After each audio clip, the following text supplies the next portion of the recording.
Florence Laget, je suis directrice des activités Big Data chez HP France.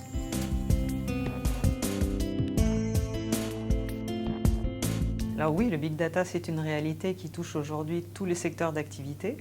Plus de 45% des entreprises ont déjà déployé des projets Big Data ou sont en cours d'exploration sur des initiatives Big Data.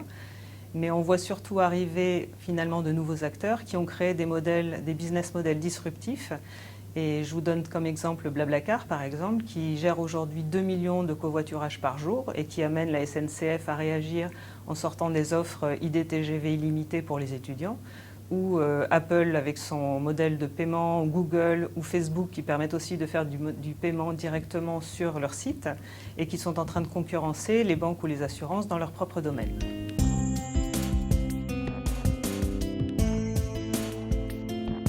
Alors, la diversité des demandes en matière de Big Data est très large et du coup HP répond avec son offre Haven.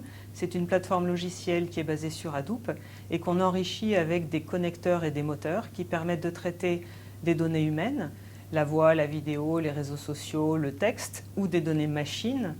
Et on va intégrer tout ça dans des plateformes qui permettent de faire de l'analytique temps réel pour répondre à des besoins très spécifiques de nos clients. Bien sûr, on s'appuie sur des architectures qui sont spécifiques pour le Big Data, avec un certain nombre d'outils qu'on va implémenter pour permettre de les exploiter à moindre coût, et des services qui vont s'adapter au niveau de maturité de nos clients. Donc on va les prendre soit au démarrage, donc la qualification des cas d'usage qui leur permettent de tirer des bénéfices du Big Data. Derrière, on va pouvoir faire des proof of concept en s'appuyant sur notre centre de compétences à Grenoble, voire les implémenter en production et les opérer si c'est le souhait de nos clients. Donc on le fait en fonction de la maturité de nos clients. Alors en France, en dehors des compagnies du web comme Criteo ou Mille Merci qui ont fondé leur business model sur le Big Data, on va trouver les télécoms qui ont tout de suite investi dans le Big Data pour combattre le churn, trouver de nouvelles offres pour leurs clients. Et on a bien entendu les banques et les assurances qui s'y intéressent compte tenu de la compétition que représentent les GAFA. Maintenant, il est assez difficile dans le monde de la finance de donner beaucoup d'agilité, de faire bouger les organisations. Et donc, ces mêmes banques et assurances ont créé des écosystèmes de start-up et elles leur délèguent en fait une partie de l'innovation autour de la banque du futur, par exemple.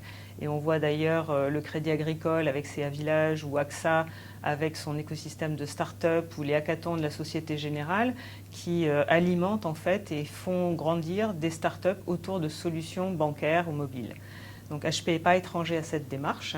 On finance nous-mêmes un certain nombre d'actions, donc une chaire à Sudria pour former des data scientists qui seront demain dans les équipes de nos clients.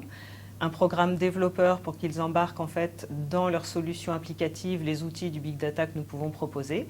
Et puis un programme Startup qui a été lancé le 17 novembre 2014 et qui va permettre d'accompagner un certain nombre de startups avec des outils et avec la force d'HP sur le marché.